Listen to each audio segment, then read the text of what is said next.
Please give us a word picture. You're standing on the Lincoln Memorial. It's 5:15 in the morning, thereabouts. Yeah. There are, what, 100,000 students? I would say that at 5:15 in the morning, there probably were 100,000 students throughout the mall, interspersed around the mall. We had, starting when he first got there, maybe 5, 10, 15, the crowd getting larger as people would walk up the steps, because the Lincoln Memorial is a magnet for people in Washington, D.C.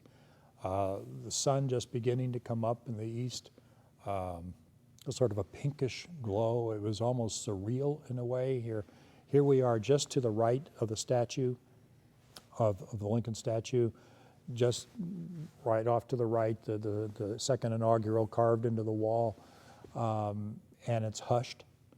Nobody's saying anything. The president is talking to them. And it was, I'd never seen anything like this before. It was almost hypnotic in its power in a way, and yet the tension, the fear that I could sense from the Secret Service that they'd had their sort of 4 guys covering their quadrant around the president, because they weren't quite sure who was going to be coming up those stairs. I didn't know who was coming up. I could see Manola getting increasingly agitated, Dr. Takash worried. And the students would just come up, the president stood just stood up the top and sort of acknowledged when they would come in, and then they would come closer to him. And it wasn't really an angry dialogue at all. It was more of a monologue. Did he go up to the statue? I don't recall his going to the statue.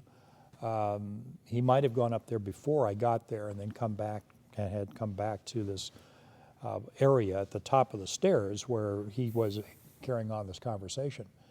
But it was the most amazing thing I'd seen since I'd been in Washington, to watch the president, after he has ordered an attack, had given a press conference, up there in a totally unscripted period of time, reaching out to these young people, trying to share with them what he was feeling.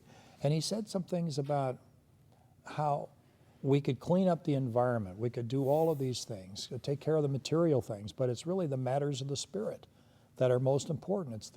It's the spiritual things that really gives meaning to life.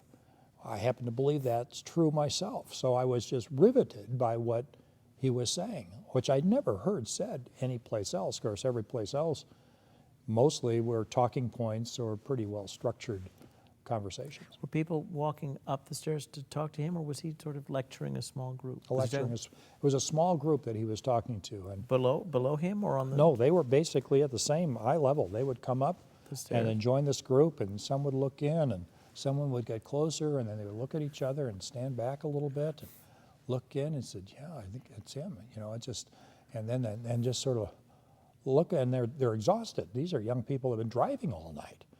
And this is the man we have come to protest against, and he's right there, you know. And I'm watching this, you know, like, you know, why is he right there? You know, well, all of our plans to protect the White House were assuming that he was inside.